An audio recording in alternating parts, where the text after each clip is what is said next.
Hello, YouTubers, and welcome back to another episode of Slicey Boy Saturday here on the Ohio Patriot Education Network YouTube channel. I'm, as always, your host, the Ohio Patriot. And for today's episode, we're going to talk about Flissa versus Dispatch versus Virenknife folders slash button locks. So basically, in the last couple weeks now, I've gotten a couple different knives in. I got this new Flissa. I got this new one from Dispatch that's pretty nice.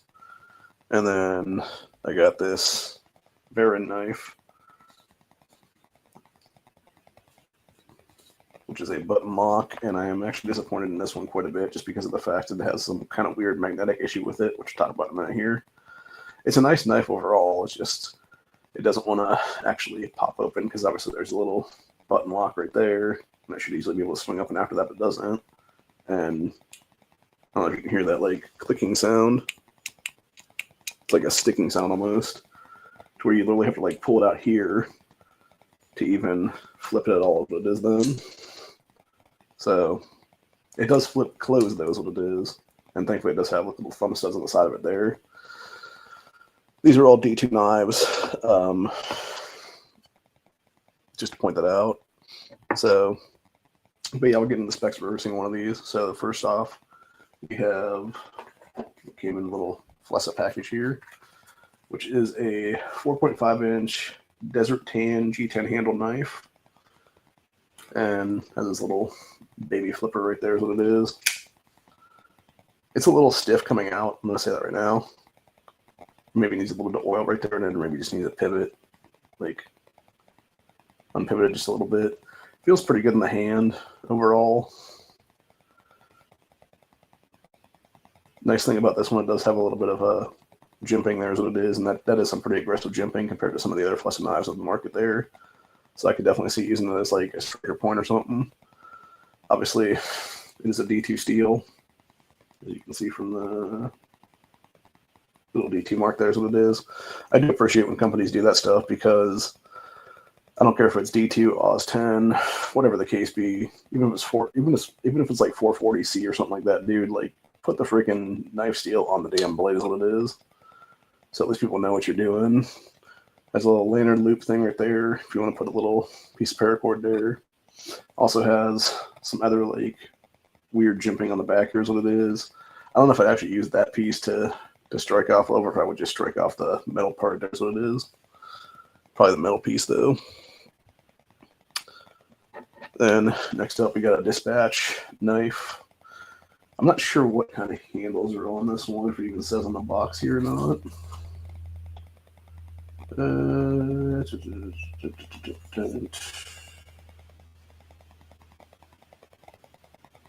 No, it doesn't specifically state on the box itself. I think it might be G10, it might be micarta, I'm not sure. They do feel good in the hand, though, is what it is. A little reversible clip here. You can do it on either side, obviously. One thing I think is interesting on this one, though, is that I don't know if it's missing a little deal right there or not, because it looks like it is missing a piece or something, but who knows. This one actually does go pretty smooth out of the box.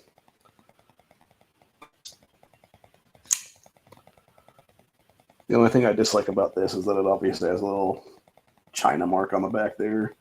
Obviously does have D2. Has slightly less aggressive jimping than the Flissa does. This is more like me just like running my finger across it. It feels fine to where there's like nothing there basically. Versus if I did that with the Flissa knife here, like you could definitely tell a difference to where it's like more aggressive jimping. Obviously different coated for the Dispatch here is what it is. I think these are both about the same price, give or take. And this actually does feel slightly better in my hand, with the exception of obviously the way the clip is right here. It kind of digs into the back of my finger. But overall, like it definitely, if you just took it off there completely, it would feel much better in the hand than what it is then. So, yeah, not a bad knife at all, though. Like I said, also D2 as well. And then finally, we got the thickened knife, which has a weird kind of design to it, I guess. I'm not even sure what the actual this would be more of like a drop point that's just like oddly shaped what it is. The only issue I have with this, obviously, is there's a little teeny choil right there, right behind the blade, and then it's basically just all blade right here, and then all blade right there is what it is. So you could easily cut yourself really bad with this, I think. In the hand, it doesn't feel too bad. I don't know if I really do any work on this with like bushcrafting and stuff like that. It'd probably just be like a knife to carry is what it is. I can see this being more of like a weird gentleman's folder, honestly. And like I said, the only issue I have with it is that you can close it when it's open, but you can't reopen is what it is because it has that like, I don't know what that is. It's like a weird like sticking. I'm not sure if that's coming from the pivot itself or it almost looks like it's coming from the back part of the, what you call it there. So I don't know if I just need to take some oil and just like oil through the entirety of the handle here is what it is. And maybe that'll stop it from doing that. So, or if I just need to take a little, what you call on this side and do a little, a couple twists or something like that and see if it won't work out that way is what it is. So I don't know enough about knives to know why it's like sticking like that is what it is. So if anybody could tell me why, I'd appreciate that. And how to fix the issue would be even better because it definitely is an issue where I would like to be able to deploy, simply with a button lock and not just have to completely rely on the thumb studs on the side. There's what it is. I do appreciate the thumb studs though.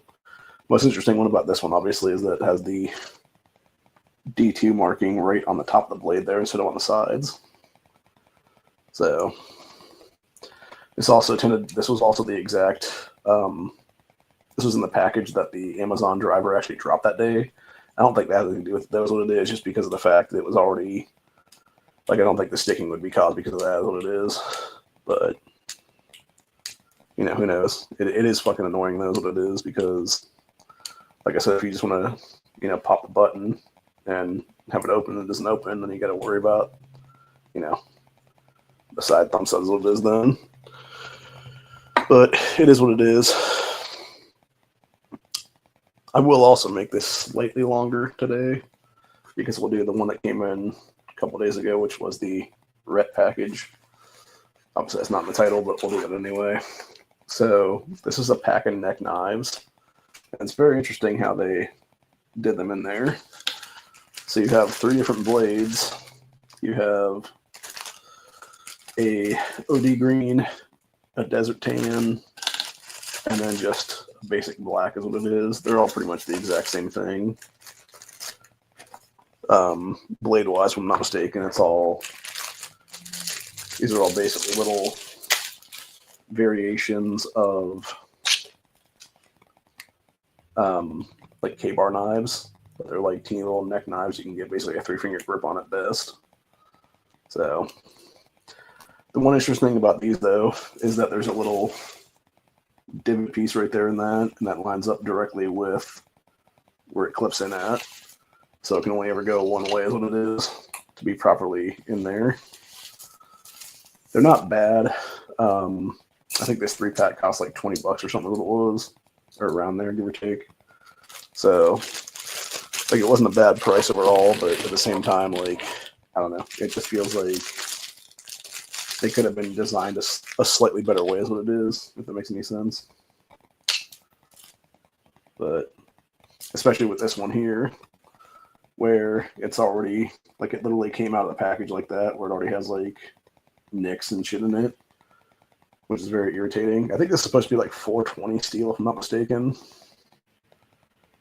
So I'm not sure exactly where that lines up in the actual quality of steel, but I believe these are considered 420 is what it is there. So I don't know if that's like better than 440C. I don't know if that's worse than 440C or if it's some weird like mix thereof. Who knows? But I assume you're talking about these little baby neck knives.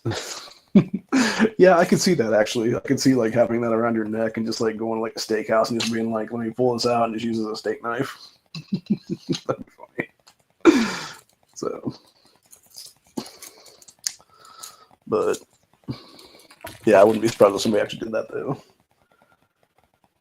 I might try that actually tonight. Use one of those and see if it doesn't cut through my meat properly because I'm gonna make some. I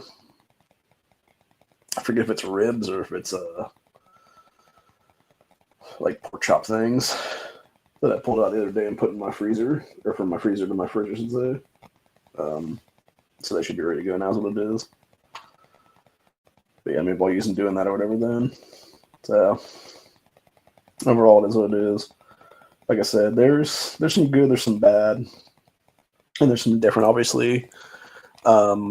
As for the main three D2 steels that I showed today, I think honestly, right out of the box, I would have to give it, it's just the opening of it, I would definitely have to give to the Dispatch, just because it does open so well. And like it's almost as good of a flick as my everyday carry right now. It's a Flissa. It just has like a little bit less oomph, I guess is what I'd say there. Like it doesn't quite go all the way. Like it's almost like it needs to have just like a little twist, like the opposite way or something. But yeah, pretty good overall. That is what it is. And like I said, I think I paid around 15, maybe 18 for this thing, somewhere in there. So not super bad for that price point. Also, it tends to have a decent little flick tab there at the bottom, though, compared to the Flissa that has it. I feel like this one needs to be a little bit bigger, or just a little bit like beefier, I guess is what I'd say, like how it's built, because it doesn't want to, like it's very difficult to actually push out. So I'm not sure if this one needs to have like a little bit of a screw done to it to like screw it a little bit less, or if it just needs a little bit of oil in that pivot point or whatever it is there. So this one actually does feel pretty good in the hand, knows what it is, especially with those G10 handles. And like I said, I think the most disappointing one was this Virenknife. So, and it's mostly because of that, not being able to immediately go out on the point for the button lock. When you have to literally pop it open to even do a button lock push, it's kind of stupid, honestly. And even like me pushing it right now to close it, it does feel a little bit stiff too, for that matter. So it might just be like a button lock issue. The problem is that this one is out of stock, obviously, now. So I'd have to wait for them to get back in stock before I could probably contact to get a different one or something like that sent out to me. If they'd even send a different one to me, I'm not sure. But overall, a bad blade, just like I said, if I can figure out that like sticking issue, would probably be much better, honestly. But yeah, overall, it is what it is. You know, 3 different companies, 3 different knives, 3 different qualities is what it is there. So you never know what you're going to get until you get it, really is what it is in many cases here. And it's unfortunate because then you end up getting stuck with, in some cases, you know, not really complete junk, but like definitely issues is what it is, which I think it's more going to the knife thing there. It's more when you start going down to the lesser quality that are like 10 or under, or like even like 15 and under and stuff like that. That's when you start getting like the real shit quality is what it is there. Versus, you know, if you're going to pay the money and get, you know, something that is, you know, $20, $30 or more, usually you're going to get that quality of knife is what it is. It just depends. So it's all a matter of, you know, perspective and stuff like that. So, and the one thing with the that VR is that it did come with its little pouch thing here. So, and then of course the box that came in was this little crazy ass box. So one thing I think is interesting too on the box here is how it says cut hazard, sharp blades, improper use, chiseling, ice picking, prying, applying force onto back of blade or contact may result in injuries. Always keep blades away from fingers and body. Do not use if damaged or blade is loose, or apply force onto back of blades. Handle with care. If not in use, store in its sheath, or keep a safe place keep out of the reach of children. Doesn't it goes under the whole thing on that one. And that's one thing I always thought was interesting about the some of these companies is they have the same kind of deal there. Like you have Dispatch's box there. It has the warning, product is dangerous tool. If not used properly and should be used in the utmost care of caution. When knife is not in use, store in a safe place, keep out of reach of children. I'm wondering if these are like California compliant things or something like that. Because, you know, they're a fucking nanny state in that state or whatever it is. So, and actually the only thing that the Flissa box has on it is the California cancer and reproduction harm thing is what it is there. So, actually it says where this is made. It's number 35, Juhairan Road, Jubayan Town, Henzhou, China. I think I'm pronouncing that right, but I could be wrong. So, I assume most of these come out of the same factory, or like there's probably like a row of factories there in China would be my guess, where they're producing these things at. So, I mean, they're not doing a bad deal, honestly, dude. But the thing of it is, like, you know, you think about it when you can make these in America, and we have a better overall competition, is what it is. I don't know why they're not making them in America at this point, honestly. Like, isn't that kind of the point of having these tariffs and stuff like that? Is to make these things in America and, you know, undercut China and all these other countries and things like that. So it seems kind of silly to not have our blades made here in America by Americans and get a better quality as what it is there. So, but who knows? Either way, it is what it is. Like I said, I thought these were some pretty interesting knives I ended up picking up here in the last few weeks to a month or so. So figured I'd show them off today is what it is, and then we'll get back to it another time. I do really like the Dispatch one quite a bit, actually, just because of the way that handle does feel in my hand. Like I said, my only issue is the way that this clip is. If it was more in like instead of it being like that or whatever, if it was just like a straight clip where it could go down a little bit further, it would be much better. Because the thing is, where this piece is, like, it fits into my hand, but then where my pinky rests is where it kind of like starts digging in, basically, and that a hang up is what it is there. Like, if the whole thing was almost like a hang, it would be better, honestly.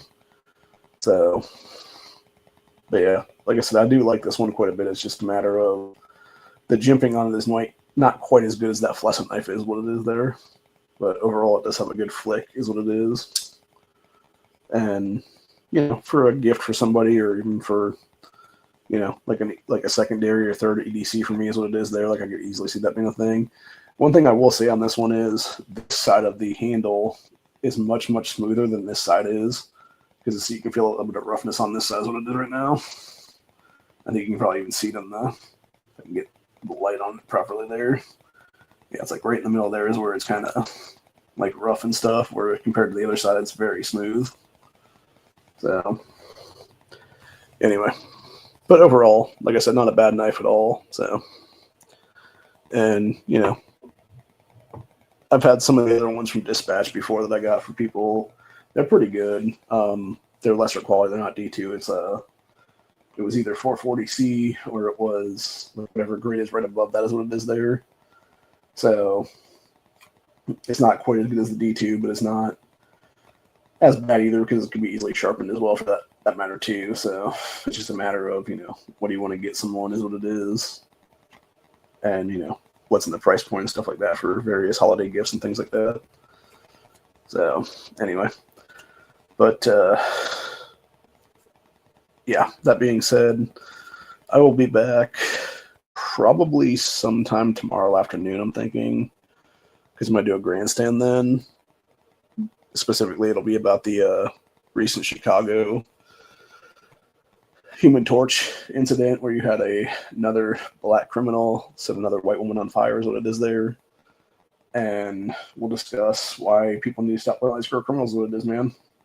So, anyway, other than that, I don't know if I'm going to be able to take care of this stuff this coming weekend here or not, or if I'll have to wait till another few days from now or something like that then. I think I'll probably just wait a few more days as it is then and just do it then as it will be, because that way I can actually, spend the holiday season maybe knocking up some stuff, whatever the case be. Then I got my T-pins right now. I just need to figure out how to get that off there right now properly, so I can then have a clean slate to put the stuff up. Then is what it is, and I'll just knock in the pins is what it'll be then, and hopefully that'll create enough soundproofing to where it won't be an issue with my idiot neighbor guy now. So who knows though, but either way, it is what it is.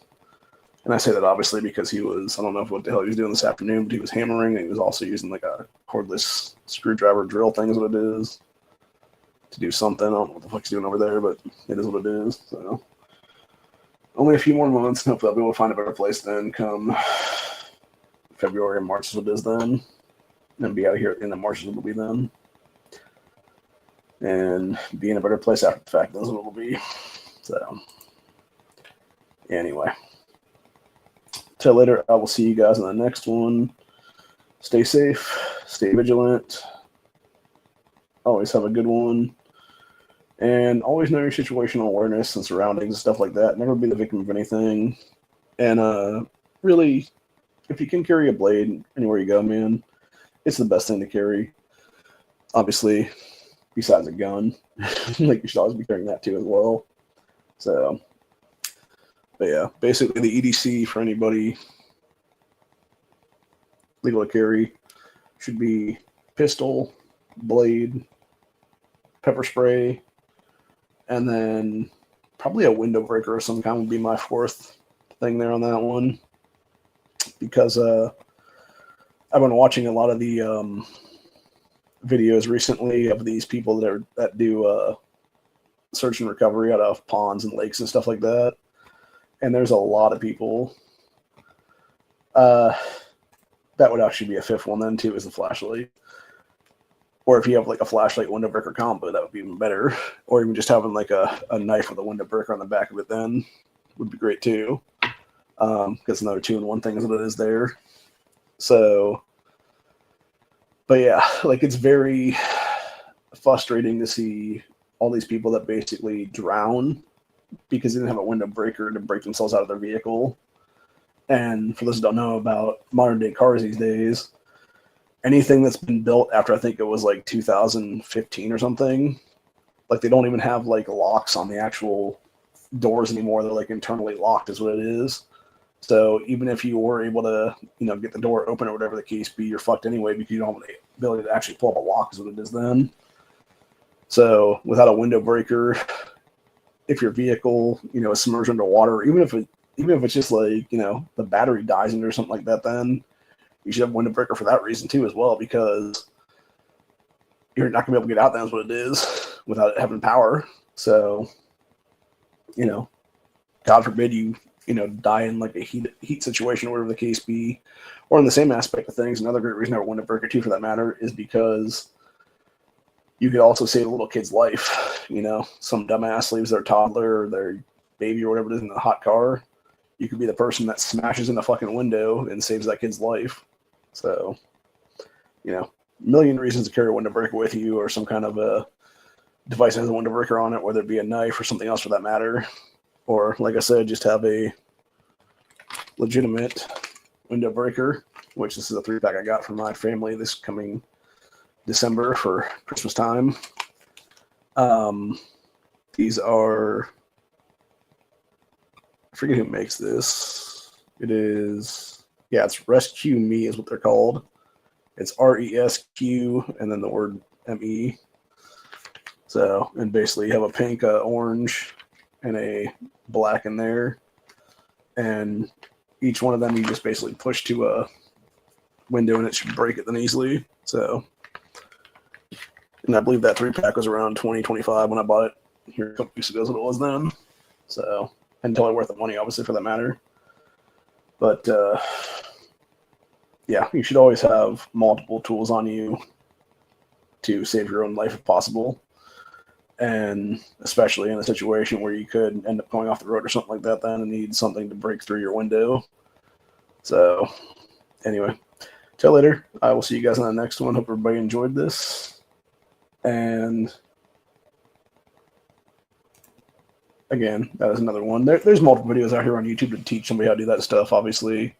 I know 704 Gear, when he showed off that Flissa knife that I now have as my ADC that has the window perker on it, he actually showed people how to do it on that one, which is not that hard. You, like with that specific one where it's like a little point, you basically just like, you know, smack against the window is what it is there. Or in the case like that, you just press it against the window and it should bust it in then. So it's not that hard to learn how to use is what it is. It's just a matter of, you know, figuring it out basically and having the muscle memory of, or even just having the memory in your consciousness at that point of, hey, this is the side that goes into the window, bust, zip out, and live, versus don't have that and end up drowning and, you know, being unfortunately a corpse in a car that's found, you know, a year, like 20 years later is what it is then, which is no good. Nobody wants that, man. Your family doesn't need to have that on their conscience to, you know, they can never figure out where you're at. They just know, like, jump saying where you know, disappeared out or whatever the case be. And then they end up having a, like a whole deal there where they finally get the recovery of your remains, and then they end up having to have like the whole funeral is what it is for you when they shouldn't have had to do that. You could have just lived as what it is. So yeah, it's better to just be that person. And then, like I said, especially with so many people leaving their kids in hot cars during the spring and summertime because they're idiots. Be the person that saves that child is what it is, man. So anyway, till later. I will see you guys in the next one. Peace out. Stay safe. Stay vigilant. And especially with the holidays coming up, always have your head swivel because you never know if some crazy people that don't belong in this country are going to do some crazy stuff. So anyway, I will see you guys tomorrow for another grandstand. Till later. And until next week, we will be back for another Slicey Boy Saturday. Later.